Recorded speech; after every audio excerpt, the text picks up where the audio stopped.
There is a great misunderstanding in life. People often believe that happiness comes only from being with others, that without a relationship, you are incomplete. But let me ask you, if you cannot sit in silence with yourself, how can you ever sit in peace with someone else? Living alone is not loneliness. It is strength. It is a path of self-discovery where you no longer rely on others to fill your emptiness, but instead, you learn to fill it with your own presence. And once you master the art of being content with yourself, no relationship can control you, and no absence can break you. There is a great misunderstanding in life. Many people grow up with the belief that happiness can only be found when it is shared with another person. Society paints the picture that without a relationship, you are somehow incomplete, lacking, or unfulfilled. This belief becomes so deeply rooted that people rush into connections not out of true choice, but out of fear. Fear of being alone, fear of silence, fear of sitting with their own thoughts. But what happens when this fear dictates your life is that you lose the chance to truly know yourself. You become dependent on the presence of others to distract you from your own inner emptiness. Ask yourself honestly, if you cannot enjoy your own company, if you cannot find peace in solitude, how could you ever expect someone else to bring you lasting peace? Relationships can amplify what is already inside of you, but they cannot create what is missing. If within you there is restlessness, insecurity, and doubt, then no matter how close another person comes, those feelings will remain. It is like pouring water into a cracked cup. No matter how much someone gives, it will always leak away because the vessel itself is not whole. Living alone, spending time in solitude, is not a sign of weakness. It is a sign of strength. It means you are willing to face the parts of yourself that others often run away from. In solitude, the noise of the world begins to fade. The constant voices of comparison, judgment, and expectation grow quiet.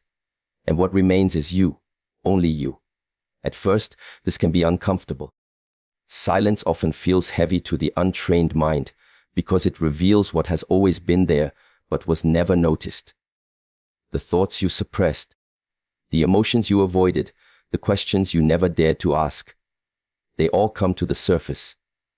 This is why so many people cannot tolerate being alone. They are not afraid of the emptiness around them. They are afraid of the fullness within them. They are afraid of meeting themselves without distraction.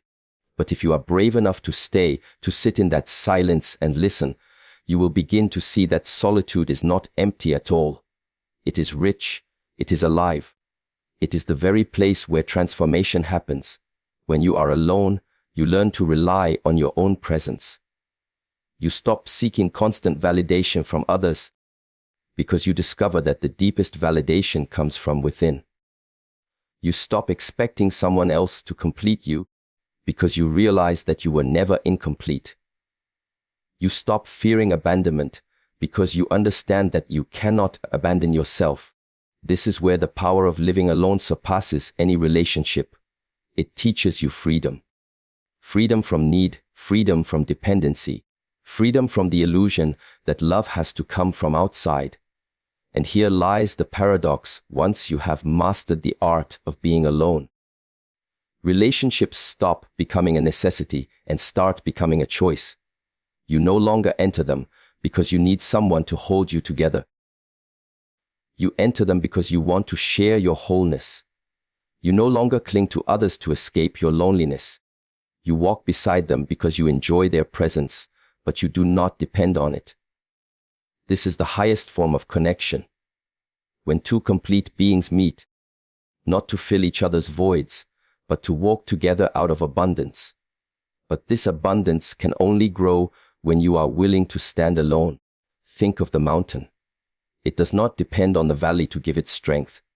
It stands firm on its own, weathering storms, enduring seasons, rising into the sky regardless of who watches.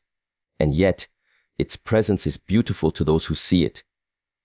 In the same way, when you cultivate your own solitude, you become like the mountain, solid, rooted, whole. So many people chase relationships believing they will finally find themselves in the reflection of another's eyes. But the truth is, you find yourself in the stillness of your own being.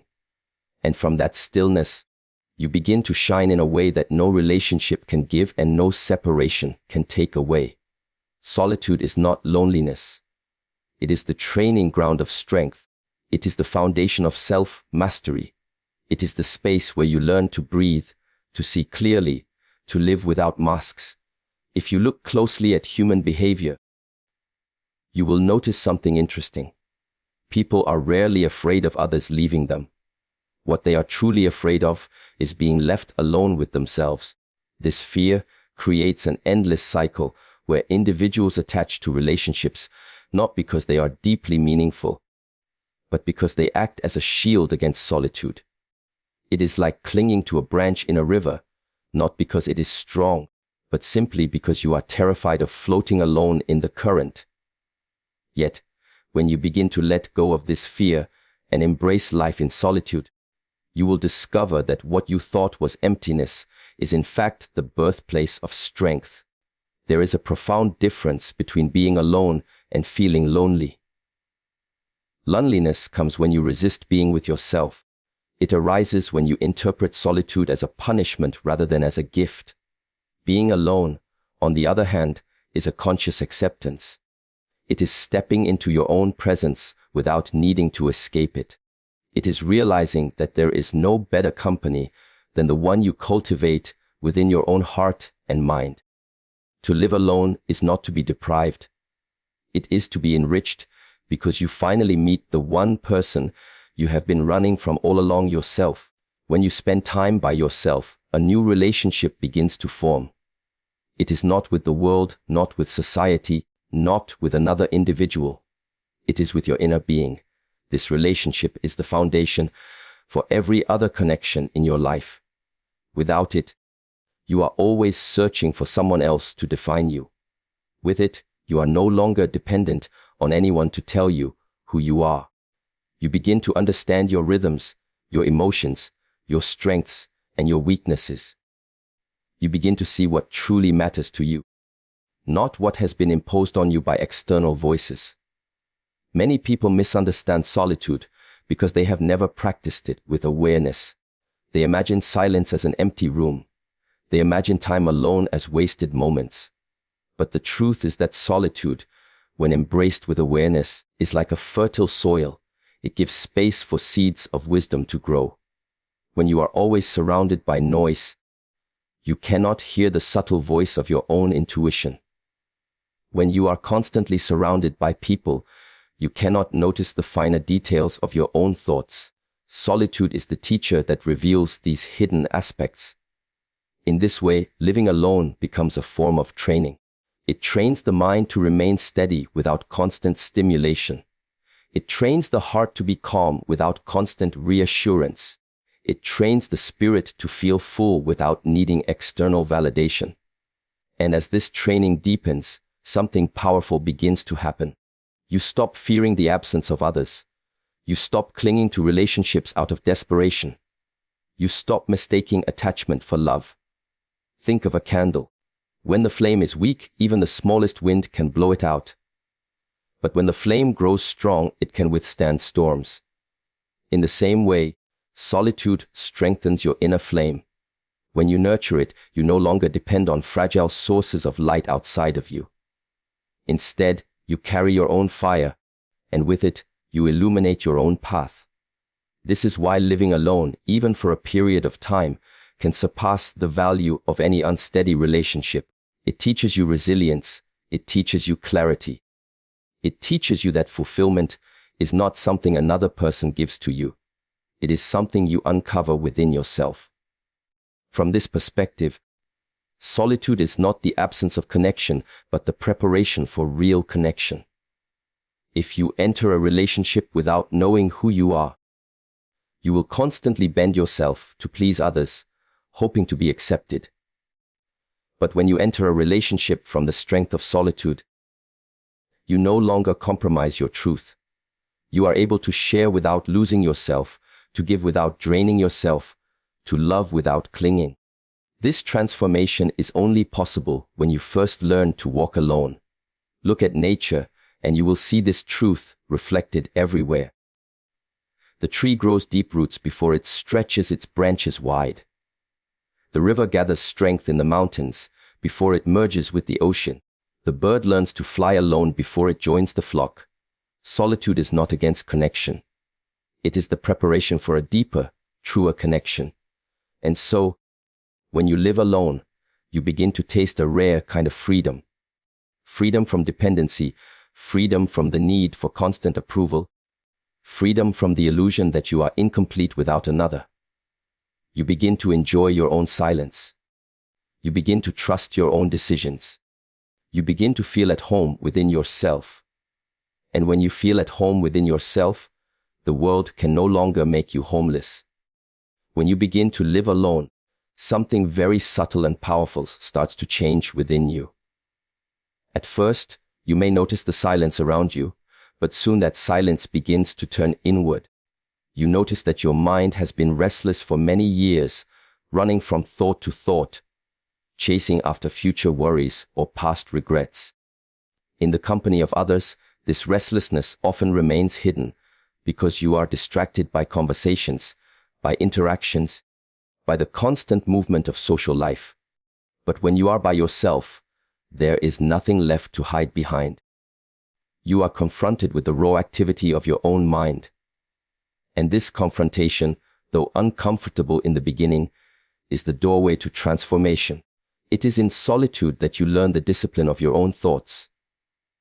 You begin to observe how your mind reacts, how it creates unnecessary fears, how it repeats old stories. You start to see clearly that many of these patterns are not truly yours, but are borrowed from society, from family, from experiences that you never questioned. Alone, you can finally question them. Alone, you can ask, is this thought helping me, or is it limiting me? Is this belief empowering me, or is it keeping me small? When you are surrounded by constant distraction, these questions are drowned out. But in solitude, they rise to the surface, and with patience, they begin to reshape the way you see yourself and the world. Living alone is like entering a dojo for the spirit. Every day becomes a training. Every moment of silence becomes a mirror that reflects your inner state. You notice how dependent you might have been on others for entertainment, for comfort, for validation. And slowly, through practice, you begin to free yourself from those dependencies.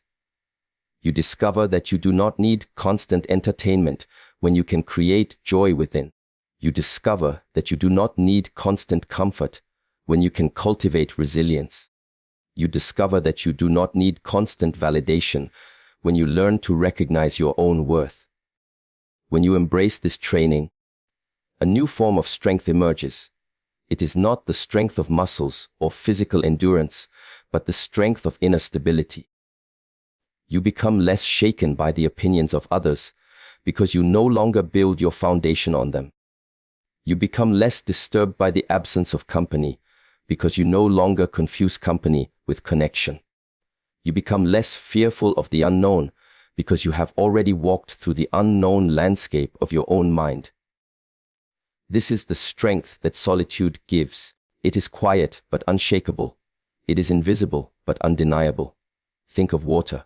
When left still, it becomes clear. You can see through it. But when constantly stirred, it becomes cloudy and murky. The human mind works in the same way.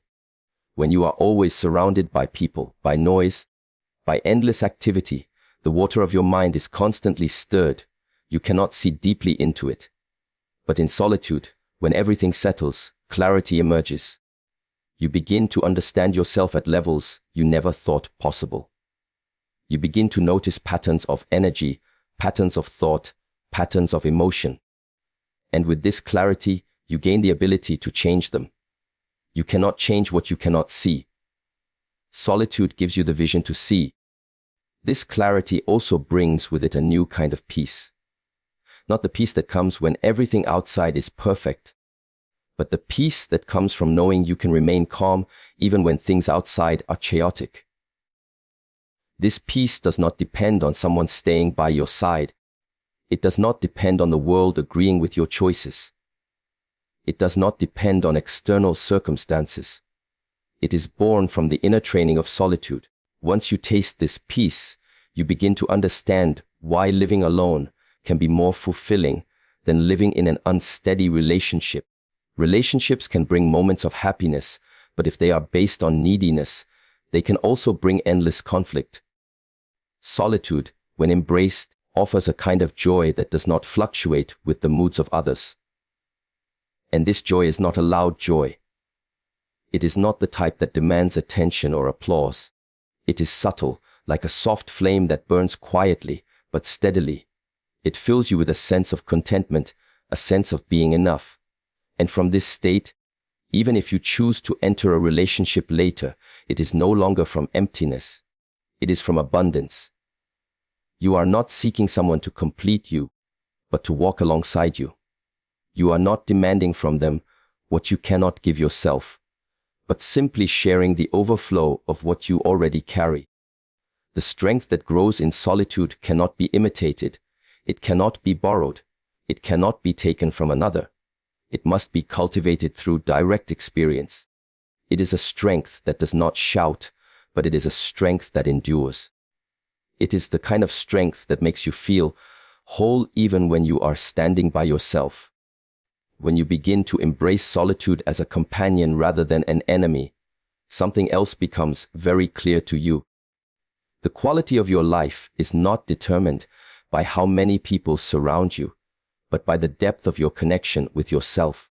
This realization removes the illusion that relationships automatically guarantee happiness. In truth, a relationship can only amplify what is already present inside of you. If you carry dissatisfaction, insecurity, or restlessness within, then no matter who stands beside you, those inner conditions will surface. But if you cultivate contentment, stability, and clarity in solitude, then these qualities shine through, with or without another person present. This is why living alone often feels more liberating than being in a relationship that lacks alignment. Solitude allows you to live according to your own rhythm, to honor your own pace, to listen to your own needs without compromise. When you are alone, you wake and rest according to your own inner cycles. You create a space that reflects your energy, free of external influences. Your choices are not shaped by fear of rejection or the pressure to please. Instead, they emerge naturally from your own awareness. And this kind of independence is a gift many people never experience because they spend their lives adjusting themselves to fit into the expectations of others. It is important to see that solitude is not about selfishness. It is about learning the art of self-responsibility. When you live alone, every choice becomes yours. There is no one else to blame, no one else to carry your burdens. At first, this might feel heavy, but over time it transforms into freedom. You realize that responsibility is not a weight, but a form of empowerment. You are responsible for your inner state, for your daily actions, for the atmosphere you create around yourself. And once you embrace this responsibility, you stop waiting for others to rescue you or to make your life meaningful. You become the author of your own experience. In solitude, you also discover the subtle richness of simplicity. Relationships often come with complexity, emotions to manage, conflicts to resolve, compromises to negotiate. But when you are alone, life becomes simpler, more direct. You begin to notice the beauty in small things, the stillness of a morning, the taste of a meal prepared with care, the quiet joy of reading, writing, or simply breathing. Simplicity does not mean emptiness. It means that what remains is pure, uncluttered, and deeply nourishing. The more you taste this simplicity, the less you crave unnecessary drama or noise. Living alone also strengthens your ability to observe life without being constantly entangled in it. You learn to step back, to see situations with clarity, to act instead of react. Without the constant pull of another's moods or demands, you develop patience with yourself. This patience naturally extends to the world outside. When you are no longer in a hurry to fix yourself through someone else, You stop being in a hurry to fix others. You begin to understand that everyone must walk their own path, just as you walk yours. This insight reduces judgment, reduces frustration, reduces unnecessary conflict, and slowly, solitude starts to feel less like a condition and more like a state of freedom. You begin to see that living alone gives you the time and space to refine yourself. It is a period of inner cultivation, like sharpening a blade. When you are in constant interaction, your energy is dispersed in many directions. But when you are alone, your energy gathers inward. It concentrates, it strengthens. And from this strength, you gain the ability to face life with a calm center, regardless of circumstances. Think of the lotus flower.